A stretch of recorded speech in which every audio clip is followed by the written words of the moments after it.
Welcome back, everyone. I'm the Depressed Eeyore, and this is Kingdom Death Monster. Okay, for a second I thought this year was going to be the year of troubles, but it's actually just another year for us to actually get some resources before the troubles actually arrive. But first, let's go ahead and handle all of our usual stuff. Let's see, Kangara, Tenchi, Yomu, and Yumiko. Oh, we actually have 3 people that have Tinker this time. So that means 7 endeavors this year. So that's good. There we go.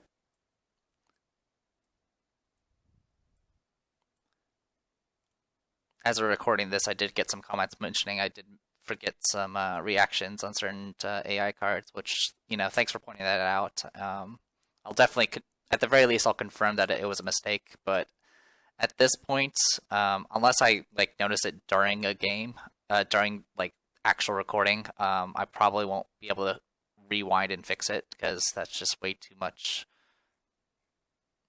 stress and stuff like that, I guess. But if I do miss something that's really significant, I don't know, the King's Curse, I'll probably rewind. But I'm just doing this. I'm just gonna probably press onward even if I do make a few mistakes, simply because it's just a little bit easier on me. If I wasn't playing by myself, I would be a little bit more aware of be better able of keeping track of the rules and things like that. But I am controlling 4 characters and essentially DMing at the same time, so it's a bit difficult. Anyway, let's go. All right, got endeavors. We need to go ahead and do our settlement event as always. So roll 1d21. 21. That is Gorm Climate. So that means we don't. That's pretty much it. Because you can't have the same event happen twice in a year. So we're just gonna get Gorm Climate slightly sooner than normal. And yes, the trouble year is going to be year 16. That's when we have to fight a Manhunter level 3, and also have to fight a level 2 Nemesis of our choice. The level 3 Manhunter will probably be our last Manhunter fight. I don't plan on... The only way you can fight a level 4 is if I delay in fighting the Watcher. And honestly, I don't really want to fight a level 4 Manhunter, but I'll probably show off the event that you could potentially get when fighting him, or more than likely will get when fighting him. Alright, so let's go ahead and do our climate. 1d10, 5. Does the settlement have hovels? Yes, the survivors huddle inside as Razor winds and sickening lightning pummel the settlement. +2 to endeavor results at home innovations this lantern year. I don't have any home innovations, so that probably won't apply to us.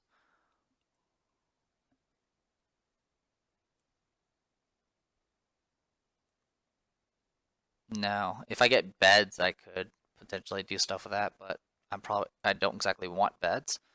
Alright, so that's pretty much it. So let's go ahead and get ourselves an innovation taken care of first. So monster organ, so that was a monster organ, monster hide, and let's do a skull. There you go. I don't exactly want to use a skull, but we don't exactly have very many options for bones that I'm willing to give up right now. Alright, so once again, it's we do have Symposium, so we get to draw 4 cards here. So it's going to be 4d12. Oh, there is a new, or newer, Kingdom Death Monster module on Tabletop Simulator. It does look better. I mean, it still has the same issues of, having to keep track of a lot of character sheets and stuff, but it looks nicer. It also supposedly loads a lot faster because the image resolutions are a little bit lower, but they're still very much readable.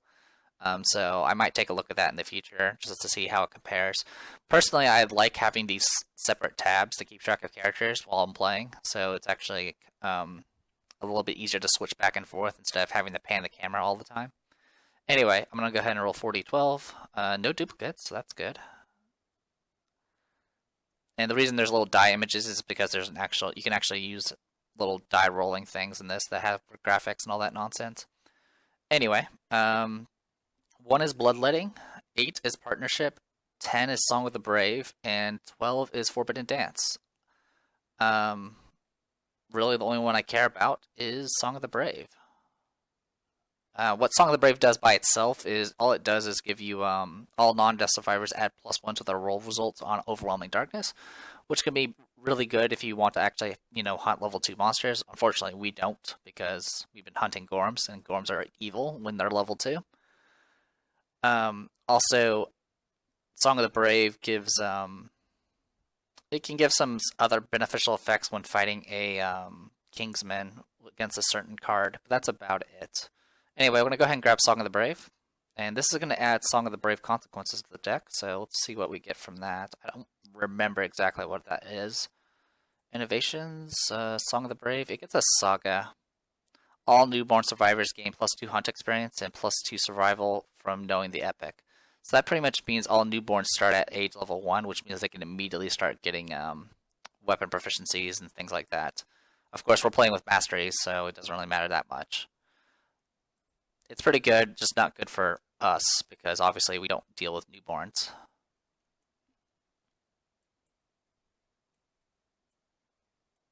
So there you go.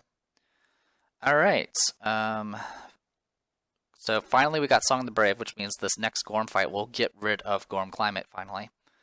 Now the other thing I want to go ahead and do right here, right now, is go ahead and make this Barber Surgeon. So that way we can get ourselves a Barber Surgeon finally, which I've never made before. So 1 endeavor, it looks, what was it? 3 organs and a scrap? Yep, 3 organs and a scrap, perfect. We do have a scrap here, so 1 scrap, organ, organ, organ. Alright, so fortunately that doesn't leave us much to work with for making Gormites, but that's fine. Anyway, so with that, let's go ahead and get ourselves a Barber Surgeon.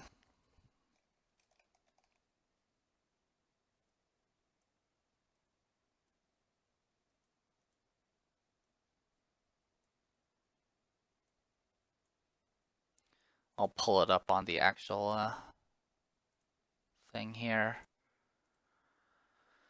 Okay, so this thing has a endeavor you can do, and it's called trepanning.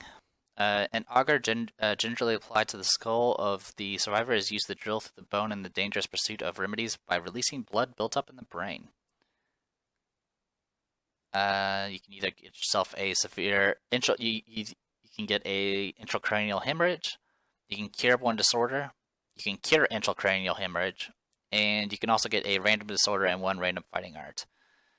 I mean, if you don't have drums, this has a higher chance of curing disorders, but definitely has some other issues on top of it.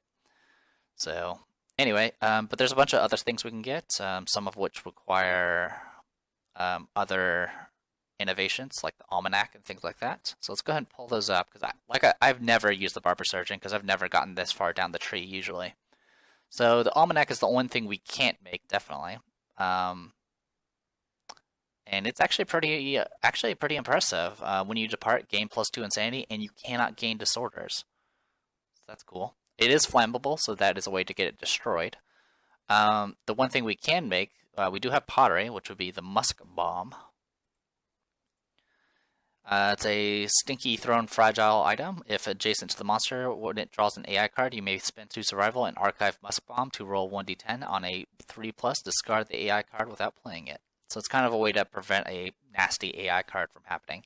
But it's super expensive. It costs 7 resources, so 7 of anything, really. So I guess if you had a lot of junk resources, like, millions of scrap like we did a while ago, that is definitely an option to use. Anyway, let's go take a look at some of these other things. Brain Mint. Remove all your tokens and stand up. You may use this while knocked down. Use once per showdown. So you can remove negative tokens with this. It does remove positive tokens as well, but it's also a way to get yourself back up without anyone else's aid. Not something we super need unless we get super debuffed. Elder Earrings. At the start of the showdown, gain +2 survival, +1 hunt XP after a showdown. So this is a way to get leveled up faster. It also has red, and blue, and green tabs, which is pretty good for affinities. Speed powder. Suffer 2 brain damage, gain +1 speed token, used once per showdown. So this is a way to get yourself additional speed at a low cost of 2 brain damage. Scavenger kit. When you defeat a monster, gain either 1 random basic resource or 1 random monster resource from that monster's resource stack. So this is unique, which means you can only have 1. But it does get you additional resources. To get the scavenger kit, you need a scrap and a pelt. Which a pelt is you can only get from the antelope, much like the muscly gums, the screaming brain, the shank bone, the second heart. So yeah, actually a lot of these are antelope only, which is a little annoying. What else we got? Oh, the bug trap. So the bug trap, at the start of the showdown, roll 1d10 on a 3+, add a bug patch terrain card to the showdown board. So with this, you can consistently get bug patches, which, I mean, it's better than nothing. It gives you something else to search for. And then there's the first aid kit. At the start of the showdown, all survivors gain +3 survival. You ignore the disemboweled severe injury. It's also heavy. So, yeah, it's got some decent things in here. Obviously, most of it we can't really make use of, but we have it now, which is really the main thing here. Yeah, the only thing we can really make is musk bombs and first aid kits. Everything else requires antelope resources, which we can actually go and hunt those if we choose, for the slight potential of getting the stuff we need for it. So I might consider doing that, but I wanted to go ahead and get the Barber Surgeon just to get it. So I'm fine with that. Also, now that we have the Barber Surgeon, I'm fine with losing Pottery, which we could potentially lose if we end up being defeated by the Kingsmen. Anyway, what else we got going on? We got 5 endeavors left. Excuse me. I'm going to go ahead and spin my 2 organs. I have a meaty rib right here and a active thyroid, and I'm going to go ahead and roll my 5d10 and hope I get something decent.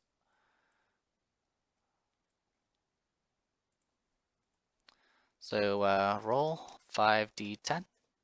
28. I could potentially get up to 36. Right now, 28 will get me a power potion, which I don't think we've gotten before.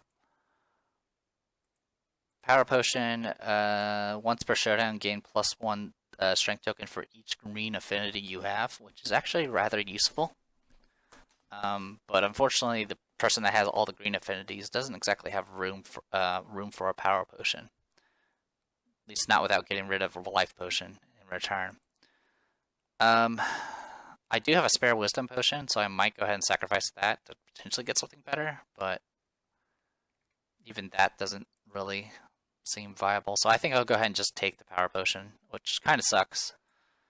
Like I said, I really need Gormite, but it looks like we're not going to get it this year. Alright, so let's grab a power potion. And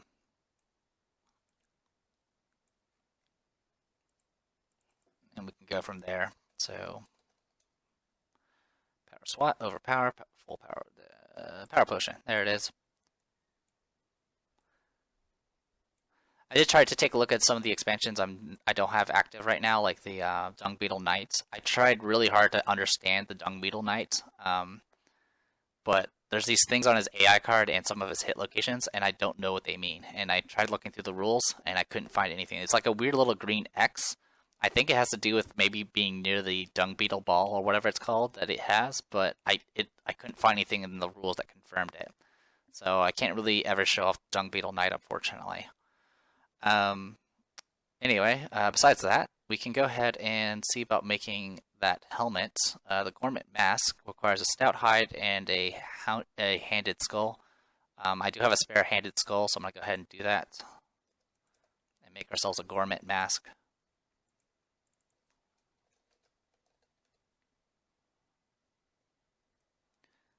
Alright. Oops, a little too big. So what the Gormit Mask does is it is 2 armor to the head, and it also has the added effect of If your courage is higher than the monster level, you can ignore intimidate actions, which is actually pretty useful. Unfortunately, I need a blue connection from above, and I don't think the only way I can get something like that is through something like a leather curse, looks like, which is not that great. Alright, well, good to know. I'll go ahead and make ourselves a Dread Acanthus, because we have that.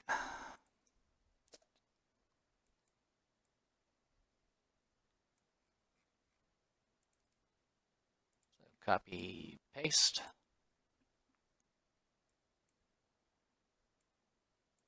Alright, what else can we make? We have some spare hides, spare bones, and some junk. I think I might go ahead and just hold on to what we have right now. I think we're okay at the moment.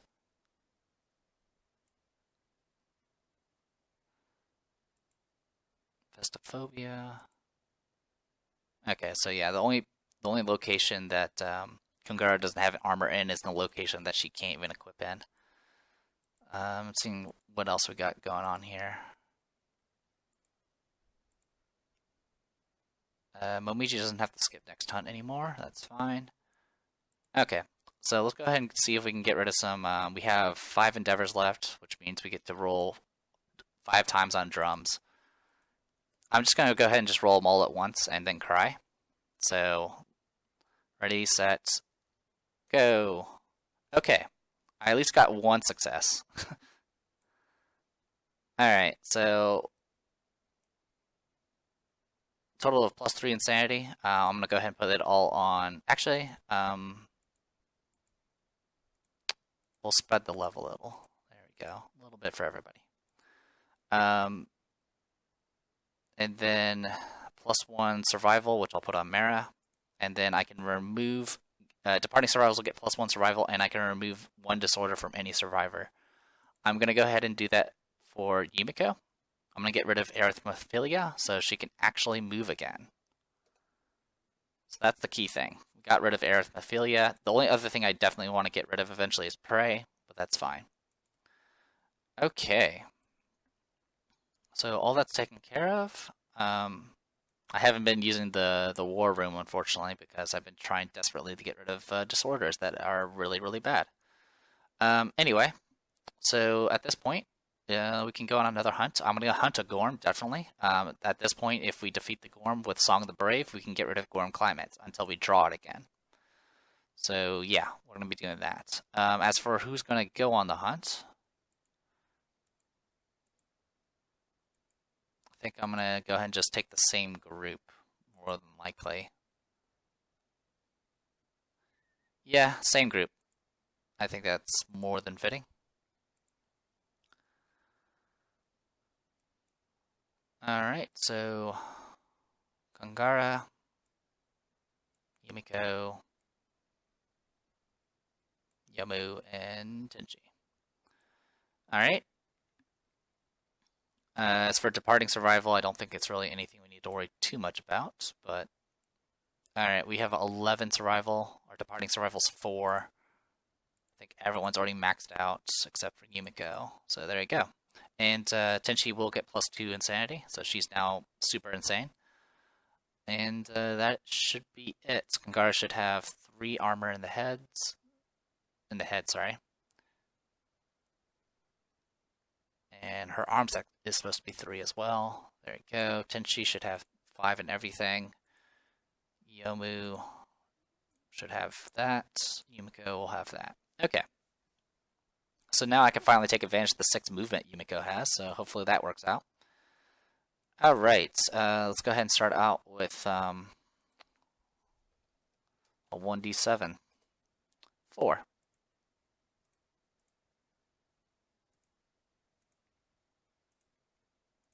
Itchy palms. We do have 3 understanding. They may hasten to their quarry, skipping the next hunt space if this moves, blah, blah, blah. I don't actually want to skip the next hunt space because I want to get herb gathering. So, yeah, I'll go ahead and leave it as is. I don't have to do a hunt event, so we're good on that front. Alright, next everyone gets +1 survival, and then we get to farm for herbs again. I do need to roll it because there is a chance I can get super unlucky. So 3d10. That is 0 because there's a duplicate. There's 6. There's 12. And 10. So that's 28, which I believe is enough.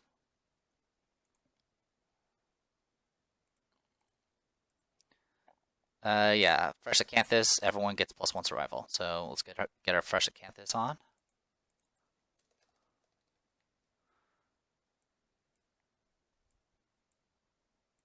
We definitely need as many of these as we can get if possible.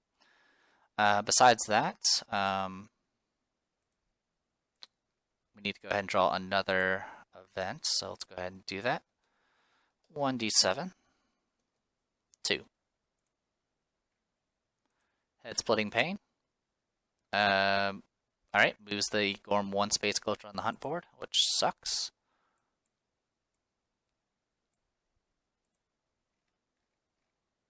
Let's see, when can I do this? At the start of any hunt turn before an event is revealed. Alright, I'll assume I can do that right before a boss then, because it says the start of the hunt turn. Actually, I can look it up. There is a hunt phase section. Let's take a look.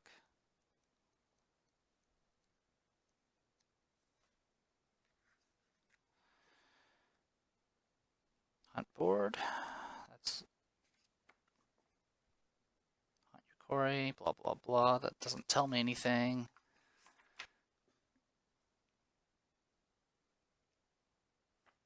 Hunt your quarry. Survivors take turns as event revealer.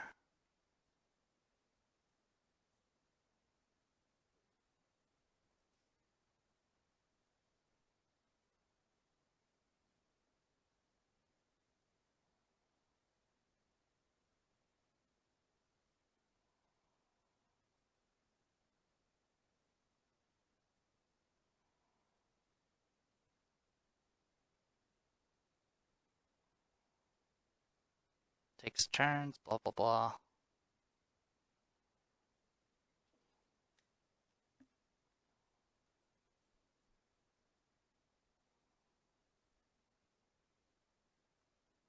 Okay, this isn't too big of a deal, but so the way that the hunt hunt turns work is I've been doing it based off movement. The hunt revealer is actually based on every card.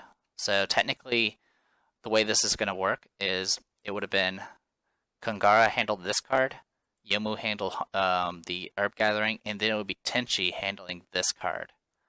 So not a huge deal, but it's something I'll need to keep in mind in the future. And let's see. And it looks like a hunt turn is represented by just every event card. So I can actually... Let's see. When event blah blah blah.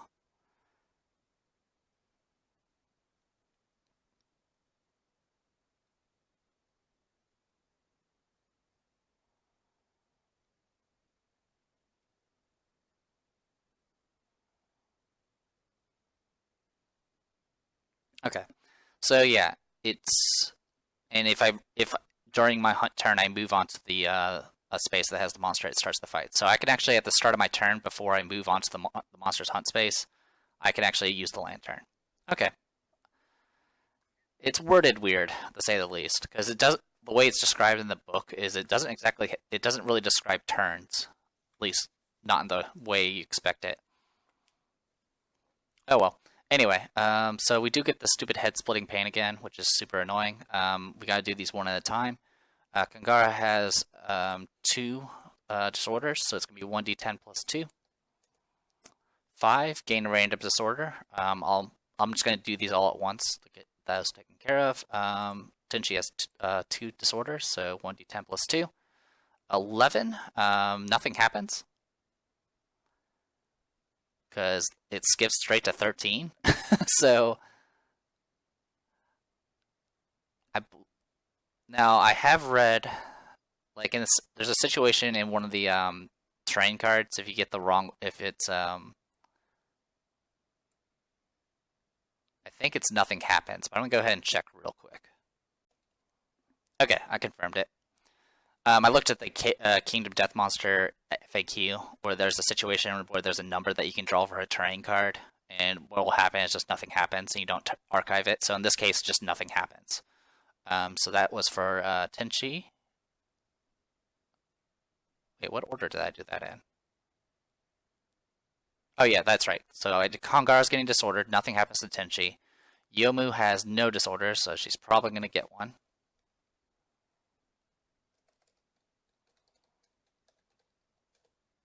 Eight. Reduce your insanity to 0. Boop. And then for Yumiko, she has 2, so 1d10 plus 2. 11, nothing happens. Okay, so the only person that gets a disorder is Kongara. So, once again, 1d46.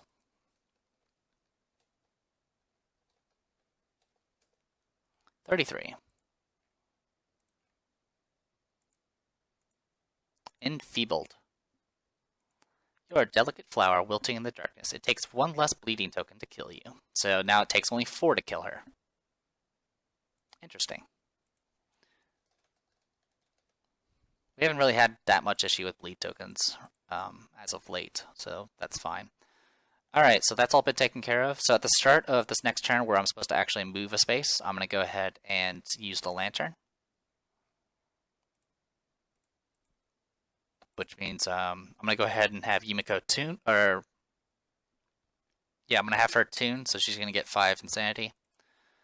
Tenchi is fine. Yeah, Tenchi is fine. Yomu. I actually do want to get some insanity, so let's go ahead and have Yomu get some insanity. And then Kongara will be fine, I think. I mean, she's deaf anyway, so she should be fine. Alright, in fact, actually, head-splitting pain. Okay, I was just checking. Okay, and I need to roll 1d10 for the lantern event. So 1d10, 7.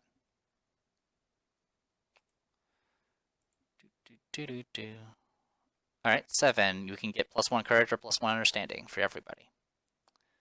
Okay, +1 understanding for Kongara, +1 courage for Tenchi. Did I not give someone a Dridecanthus? I didn't.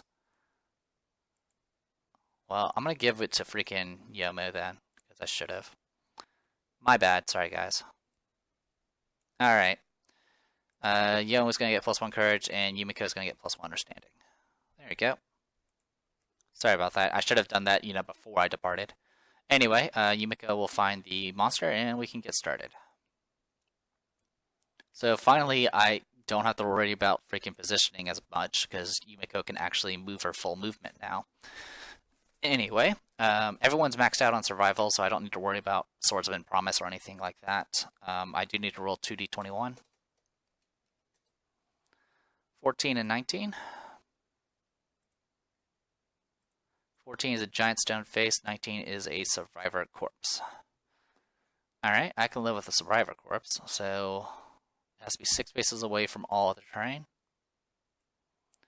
And giant stone face needs to be 5 spaces away from all board edges. So we do need to position this, even if I never ever use it. So 5 spaces there, 5 spaces there. There you go. Alright, so the way I want to start this is we'll have Tenchi there. Yumiko can hang out. She can actually hang out there, that's actually fine. There. And we're going to go ahead and do it like this. Alright, I do take a brain damage for being in a survivor corpse in the beginning, so I'll go ahead and do that real quick. Actually, I'll have Kongara do it. There you go. There you go. So Kongara's going to take a brain damage right off the bat. That's fine. And let's go ahead and make ourselves an AI deck and get this started.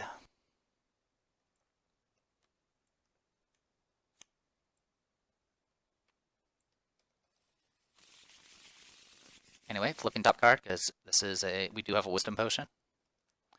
And let's get this started.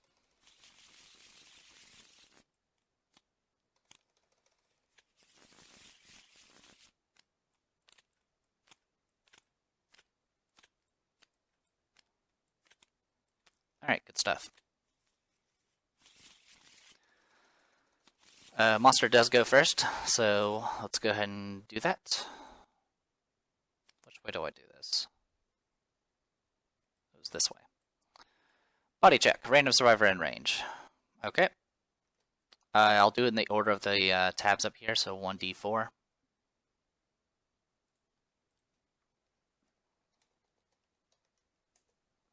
4, that is Yumiko, so that's fine. In the meantime, I'm going to go ahead and have, nah, that's fine. Alright, so 1, 2, 3, 4, 5. Now, what's this card do? It's 1 attack, accuracy 2, does bash and knockback 7. Alright, 1d10. That is probably a hit. Yes, it looks like it's a hit. Okay, I have to dodge it because Yumiko has hypersensitivity, so 1d10, she keeps the point. So she dodges the attack, and that is it. Alright, it is now our turn. I'm going to go ahead and have Kangara search the corpse. 6. So for Survivor Corpse, a 6 gets us 3 insanity, a skull basic resource, and we archive the terrain. So the 3 insanity will go to her, making her insane, which is fine. I'll give, didn't someone lose their insanity? Oh, that's right, I tuned her, that's what happened. Anyway, +1 insanity for Yumiko for the skull, and that is it. Okay, and then I'm just gonna move her away. 1, 2, 3, 4, 5. Okay, and let's pull up the skull. Go. Awesome. Free resources. Okay. Next, I'm actually going to go ahead and have Yomu get away. 1, 2, 3, 4, 5. And yeah, I'm going to go ahead, or not, Yomu get away, and Yumiko's going to go ahead and attack. So 3 attacks. Yumiko will hit on 5s, it looks like. Yep, 3 attacks, hits on 5s. So, 3d10, 2 hits. Okay, I'll reveal the top card. Oh, good. Next, the top card is a trap card, so I know it's coming. Alright. Alright, I should be able to roll and then decide location. Also, everyone should have a +1 strength token because of Red Fist, which does trigger Sundrunk, or Sundrunk for Tenchi, which is a little annoying, but not a big deal. Anyway, so 1d10 +4, +5, and for the weapon it's +8 in total. So 1d10 +8. That is a critical hit. I will apply it to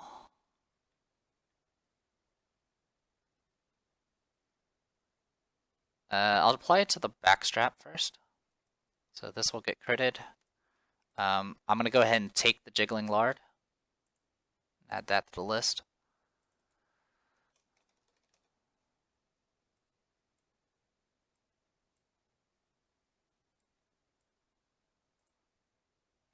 And just for resources, keeping track of resources. Sorry about that. I'm just writing down the numbers so I can keep track of loot. And 19. 19's for the skull. Anyway, let's see what we can get going here. Alright, and then I need to do another attack. So 1d10 +8. That is an actual fail, so nothing happens. Okay, and then I'm going to go ahead and move her 1, 2, 3, 4, 5, 6, like so. And then I'm actually going to go ahead and have Tenchi attack. Tenchi, you are equipped with just a scrap sword, right? Yep. And Tenchi, you have no bonuses to accuracy, so this is just going to be on 4s. So 3d10 hitting on 4s. Alright, 2 hits. That's going to hit the trap card. So we'll go ahead and knock that out. It's going to turn in face. Do 1 damage to Tenchi's head. Then it's going to turn and face the most survivors, which it is right now. And it's going to do 1 brain damage and knock down on Tenchi and Yomu. So Yomu's sane again, and they are both knocked down. Completely fine by me.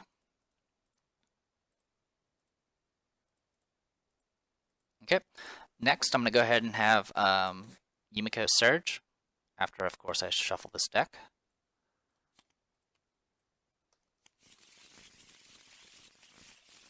Okay, top card. Alright, so 3d10. Well, first I need to see if I keep the point, so 1d10. I keep the point. And I hit on 4s in the blind spot. I only hit once, so that's fine. I'm going to flip the top card. Okay. Not much to say here, so 1d10 plus 8. That is a successful wound. That is it. Pretty slow start, but not the end of the world, so I'm going to go ahead and have Kangara dash. Go 1, 2, 3, 4, 5. There you go. Alright, it is Monster's turn. Random threat in range. That is the only threat that's in range is actually Yumiko. So it's actually going to be her. Okay. And full move starting with the target. Make a separate attack against each survivor adjacent to the Gorm. Does it count blind spot? I'll see if there's a keyword for it. I would think there is. Adjacent. When it's 1 space in the cardinal direction. Yeah, so it does count blind spots. So this is actually going to be an attack against Yumiko and Tenchi. Because it says specifically survivors, so even ones that are knocked down. So this is 2 speed, 2 accuracy. So 2 attacks. 2d10. Only 1 hit. Yumiko does have +1 evasion because of her rawhide vest. So I do have to dodge it no matter what, so I'm just going to go ahead and roll for the point. I keep the point. Alright, and then for Tenchi.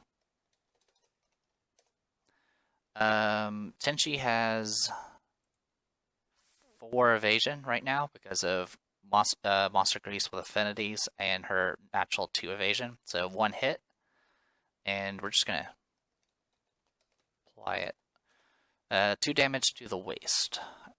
Is it 2 damage? No, 1 damage to the waist and knock back 5.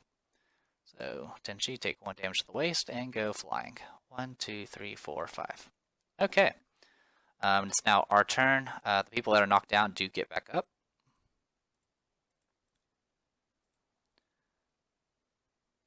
And I'm actually going to go and start attacking with Yumiko some more. So 3d10. 1 perfect hit, 1 regular hit.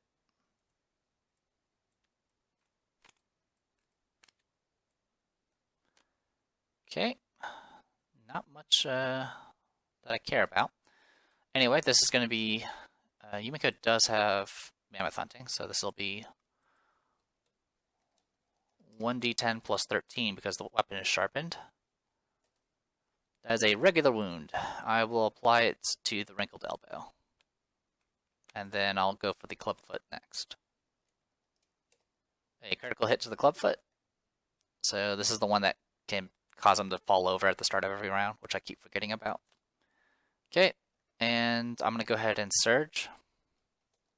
1d10. I don't keep the point. Alright, and then 3 attacks again. 1 perfect hit, 1 regular hit.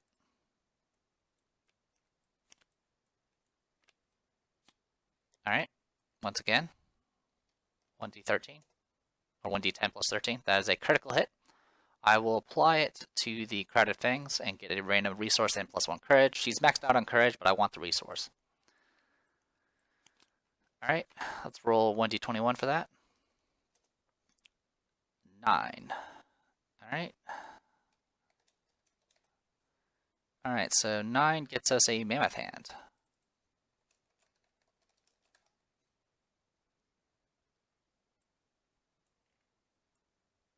The resource, not the hit location. Alright, and then I need to do one more attack. That is a regular wound, which is going to cause it to do retch. Which all it's going to happen here is it's going to go back one space and vomit, and nothing's going to hit it. Okay, and yeah, flip top card. There you go. And that is it. I'm going to go ahead and call it a turn and let him go ahead and take an action. Prostrating Piss. When this comes into play, draw an AI card. The Gorm asserts its dominance, blah, blah, blah. It's a mood. We'll deal with it in a bit.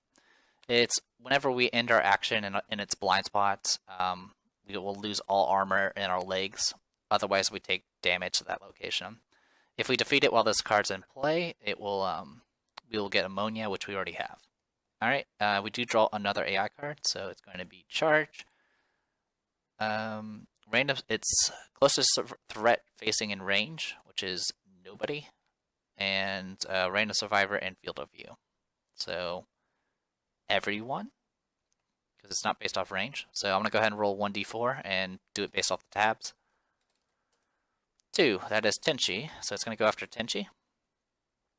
And it's going to end up charging at her and attacking and all that nonsense. So you know what I'm going to do? Hold on a second, this is in play. I'm going to go ahead and surge with Yumiko and attack. So 1d10, I keep the point. 3d10, 1 perfect hit. So 1d10 plus 13, that's a critical hit.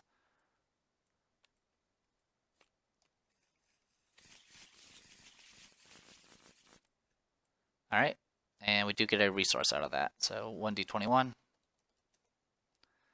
19.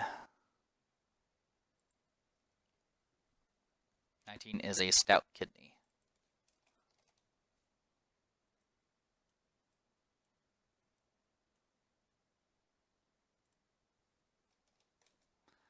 Alright, unfortunately there's not much else I can do. He's going to turn and face and trample over me, which is fine.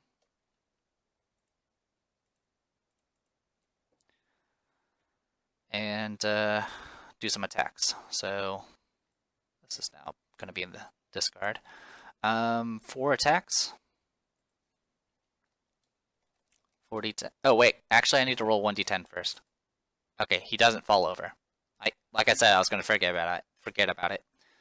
All right, 4d10. So that is 2 hits. And I'll roll the locations, not that it matters.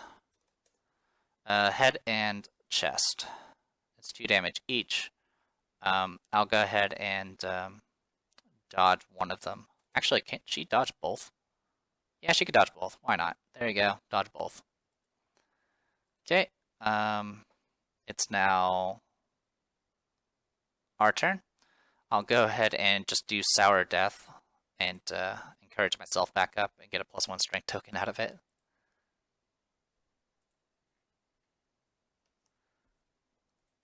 Just to confirm that. Just making sure I do it right. It's called See the Truth, right? See the Truth. Sour Death. Yeah, you can encourage yourself. If you do, gain +1 strength token. So I'll roll to see if I keep the point. I'm assuming it's still classified as using encourage, which means it's supposed to cost survival. I lose the point. Okay. So she's back up. And she can go ahead and take her turn. I'm not going to stand in the piss. 3d10. Actually, I can attack in place. I'll attack in place and then move. 2 hits. So I should have looked at top card first. That's okay. And unfortunately, I get a death blow, but I can't do enough damage to get the kill. So that's a problem. Alright, so I'm going to go ahead and do 1d10 plus 9 now, because I have another strength token. Or sorry, plus 8, because I'm not in a flank. Actually, it's still 9, but it doesn't matter. I wound, it's a crit. Now, if I crit now, I would just get Mammoth Hunting again, which I already have, and enrage it. So I'm just going to go for the lure first, and get that removed. And then I'll go for the testes, which crits anyway, so there's that. Okay, so he does get a +1 damage token. And I'm going to get myself out of the way. And she's going to move away. 1, 2, 3, 4, 5. And then Yomu can go ahead and move away. 1, 2, 3, 4, 5. Okay. It's monster's turn. It has 0 cards left, so it's just going to do basic action. Which we have. I think it's just Claw. Yeah, it's just Claw. Closest threat facing in range, which is Tenchi. Tenchi didn't take any action, so I'm just going to say she's blocking. I should have probably been doing that more often. Anyway, 2d10. Both hit. I'm just going to dodge the other one, so block and dodge. So I don't have to deal with it. There you go. It's now our turn. Actually, I forgot once again to roll to see if it falls over. It doesn't. Alright. Yumiko will go ahead and attack. 3d10. 2 hits.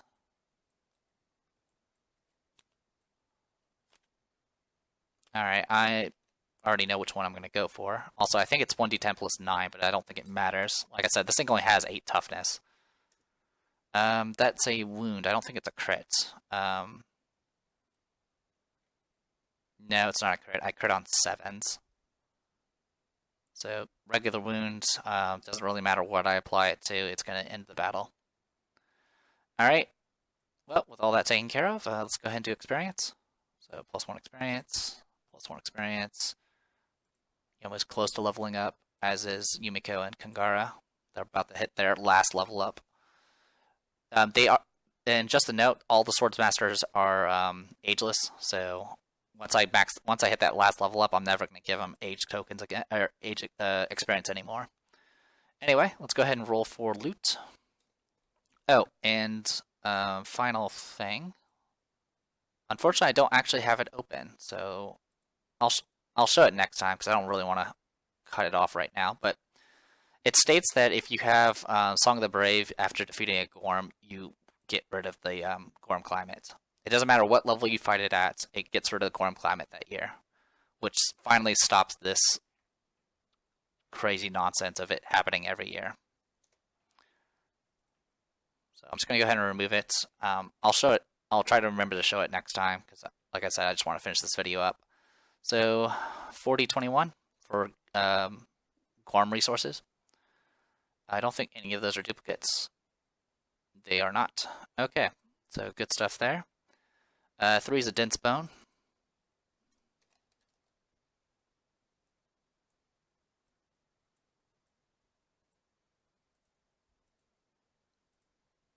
Uh, 7 is the other jiggling lard.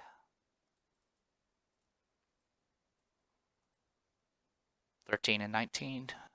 Wait, didn't I get a 19? Yeah, I did get a 19, so I need to re-roll one of them. 1d21, 10. Alright, so 10 is a meaty rib, and the other one was what? A 13. So 13 was a stout heart. So stout heart, and then meaty rib.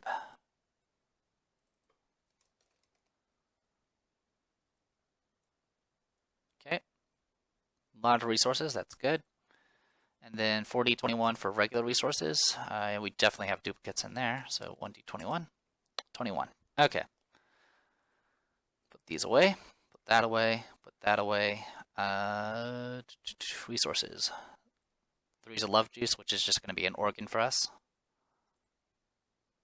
12, 13, and 21. 12 and 13 are monster hides.